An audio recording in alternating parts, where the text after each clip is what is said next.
अगर खून की नलियाँ सिकुड़ गई या दिमाग में जाने वाली नलियाँ सिकुड़ गई तो उसको चक्कर आना, सर में तेज़ दर्द, इवन दौरा तक आ सकता है। ब्लड प्रेशर बढ़ता है, उसको कहते हैं प्री एक्लेम्सिया, जो कि एक टॉक्सिक सिचुएशन है और इस समय मरीज़ को अर्जेंट हमें इमरजेंसी में भर्ती करना पड़ सकता है, जो कि माँ और बच्चे दोनों के लिए खतरे की घंटी साबित हो सकती है। तो अगर माँ के अंदर डिहाइड्रेशन है, यानी पानी की और लवण की कमी है, माँ के खून की सप्लाई कम हो रही है, तो बच्चे को भी खून की सप्लाई कम है। माँ की तबीयत खराब है तो बच्चे की भी तबीयत खराब होगी, क्योंकि माँ का ही असर जाएगा बच्चे पर। अगर गर्भाशय में भी पानी की कमी हो गई तो उसमें एक संकुचन की प्रक्रिया अपने समय से पहले शुरू हो जाएगी, जिसको आप कहें कि लेबर पेन समय से पूर्व शुरू हो जाएंगे। टाइट कपड़े ना पहने, खुले सूती हवादार कपड़े पहने, जिससे कि पसीना और शरीर में हवा लगती रहे और पसीना सूखता रहे।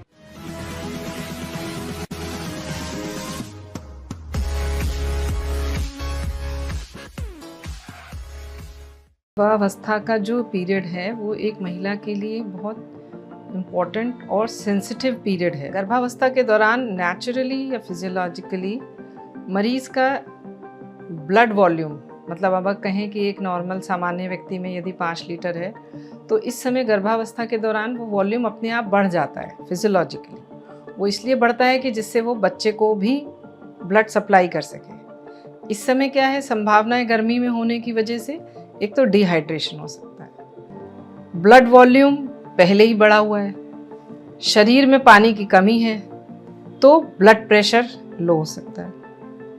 ब्लड प्रेशर लो होने से नुकसान क्या है कि जो शरीर के वाइटल ऑर्गन्स हैं, जो ज़रूरी अंग हैं, उनमें खून का दौरा कम हो सकता है। जैसे कि यदि आपके ब्रेन में कम हुआ तो मरीज़ को फेंटिंग, चक्कर आ सकते हैं। अगर हार्ट में कम हुआ तो उसको घबराहट, जी मिचलाना, ये समस्याएं आ सकती हैं। फेफड़ों में अगर खून की कमी हुई तो सांस लेने में तकलीफ हो सकती है, सांस फूल सकती है कुछ भी काम करने में। लिवर में, आंतों में अगर कमी हुई तो उसको इंडाइजेशन, खाना नहीं हजम हो रहा है, जी मिचला रहा है, उल्टियाँ लग गई। फिर अगर यूट्रस में, गर्भाशय में अगर ब्लड सप्लाई कम हो गई तो बच्चे की ग्रोथ कम हो जाएगी। प्लस समय से पहले दर्द शुरू हो सकते हैं, अर्थात जिसको हम टेक्निकली प्री टर्म लेबर कहते हैं, अर्थात कि अपने समय से पूर्व डिहाइड्रेशन की वजह से, अंदर लवण की मात्रा कम होने से, खून का दौरा कम होने से समय से पहले दर्द शुरू हो सकते हैं, जो कि माँ और बच्चे दोनों के लिए हितकारी बिल्कुल भी नहीं है। कि इस समय मरीज बहुत सेंसिटिव होती है। हम और आप जो स्वस्थ एक व्यक्ति है, उसके अंदर एक भगवान ने थर्मो रेगुलेशन यानी तापमान को नियंत्रण करने का एक सिस्टम बनाया हुआ है, जो कि गर्भावस्था में प्रभावित हो जाता है और वो महिला अपने शरीर को बाहर के बढ़ते तापमान से एडजस्ट नहीं कर पाती है। ऐसे में सबसे इम्पॉर्टेंट है कि अगर खून की नलियाँ सिकुड़ गई या दिमाग में जाने वाली नलियाँ सिकुड़ गई तो उसको चक्कर आना, सर में तेज़ दर्द, इवन दौरा तक आ सकता है, या ब्लड प्रेशर बढ़ सकता है, जिसको हम हाइपरटेंशन या प्रेगनेंसी के दौरान जो ब्लड प्रेशर बढ़ता है उसको कहते हैं प्री एक्लेम्सिया, जो कि एक टॉक्सिक सिचुएशन है और इस समय मरीज़ को अर्जेंट हमें इमरजेंसी में भर्ती करना पड़ सकता है, जो कि माँ और बच्चे दोनों के लिए खतरे की घंटी साबित हो सकती है। जब माँ का जो थर्मो रेगुलेटरी सिस्टम है वो वैसे ही सेंसिटिव है ड्यूरिंग प्रेगनेंसी, तो वो उसका शरीर बाहर के बढ़ते तापमान से एडजस्ट नहीं करता है, तो ये शरीर में हर लेवल पे ये प्रभावित करता है और सबसे घातक होता है जब कि उसका ब्लड प्रेशर बढ़ जाए और उसकी वजह से उसके दिमाग पर, आँखों में, हार्ट पे या किडनी पे असर आए, तो यह मरीज, जच्चा और बच्चा दोनों के लिए घातक सिद्ध हो सकता है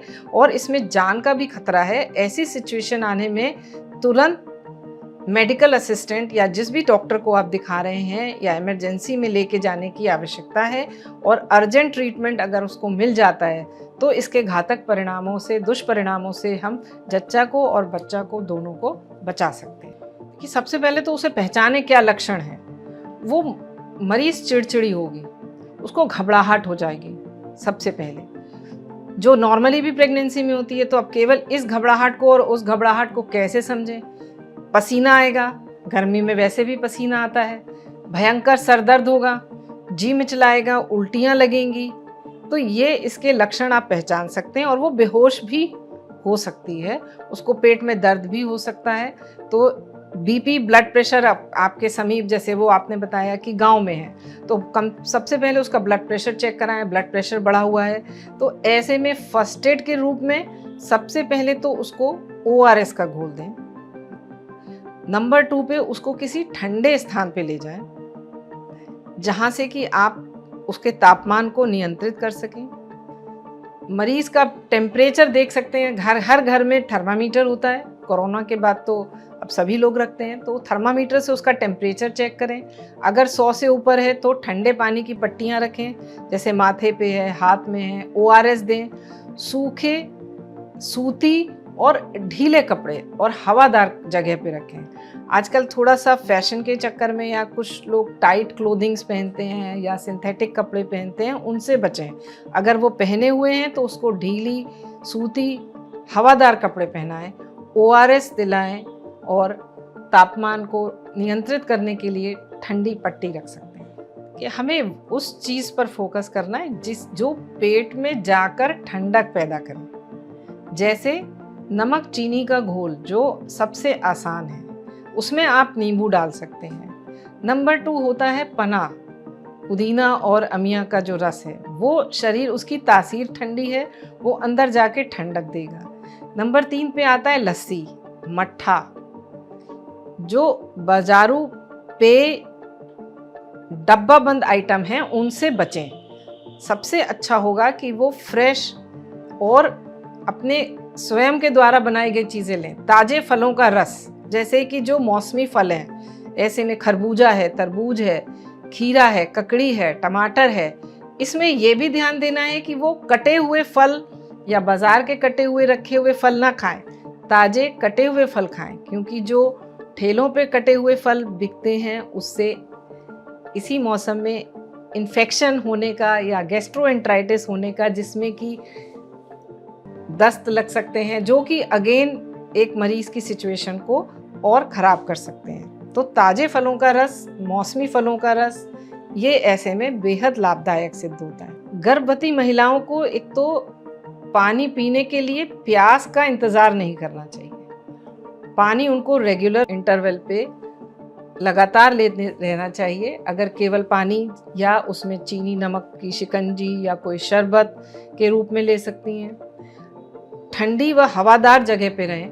कुछ लोगों को अपने कामकाज के सिलसिले में हो सकता है बाहर जाना पड़े, तो ऐसे में अपने शरीर में छतरी का इस्तेमाल करें। सूती कपड़े से, अंगोछे से अपने सर को ढक के रह सकते हैं, छतरी का इस्तेमाल कर सकते हैं।